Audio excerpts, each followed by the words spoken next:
प्रबंधक राजकुमार जिन की दासियों से कहता है कि जल्दी से राजकुमार के कमरे में जाओ और उनकी अच्छे से सेवा करना। दासियां थोड़ी परेशान लग रही थी पर वो हाँ कर देती हैं।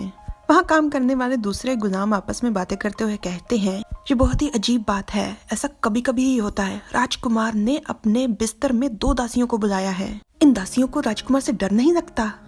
दूसरा कहता है, मैं तुम्हें बताता हूँ, 2 दिन पहले जब वो राजकुमार के कमरे में गई थी तो वो इतना ज्यादा डर गई थी कि जैसे उनके डर के मारे मौत ही हो जानी है।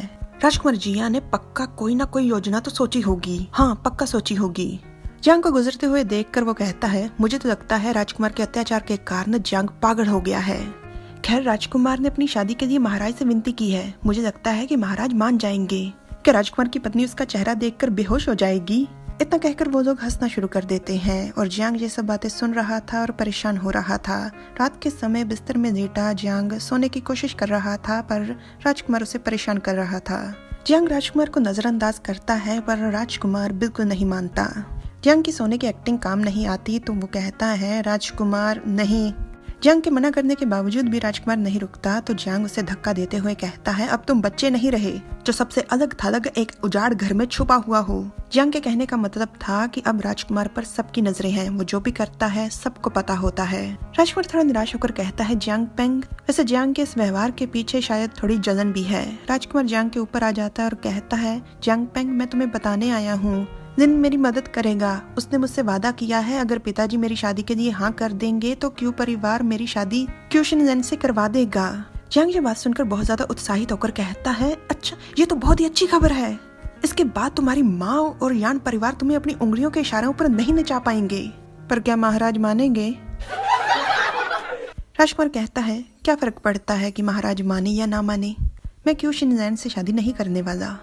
युवराज राजकुमार हुई और राजकुमार एन, वो कभी भी मेरी शादी उससे नहीं होने देंगे क्योंकि वो मुझे बेकार और कचरा समझते हैं। युवराज जिन है, हुई राजकुमार जिन है और एन राजकुमार जुन का नाम है जो राजकुमार के 3 बड़े भाई हैं। उनकी नजरों में मैं उसके लायक ही नहीं हूँ। जियांग कहता है, तो फिर तुम ये सब कुछ कर क्यों रहे हो? तुमने शादी के लिए पूछा ही क्यों? राजकुमार कहता है, क्योंकि मुझे यहाँ से निकलने का कोई बहाना चाहिए। जियांग कहता है, क्यों, क्या सीमा पर कुछ हुआ है? जियांग ने ये इसलिए पूछा क्योंकि सभी राजकुमारों को इलाके सौंपे गए हैं। अगर उनके इलाके में कोई समस्या होगी तो उन्हें उसे सुलझाना होगा। राजकुमार मुस्कुराकर कहता है, खैर पता नहीं। जियांग पेंग, अगर पिताजी मान गए और मेरे भाइयों ने कोई समस्या खड़ी ना की तो इसका मतलब क्यू शिनजेन को मुझसे शादी करनी पड़ेगी। तुम्हारा क्या ख्याल है? तुम क्या कहते हो?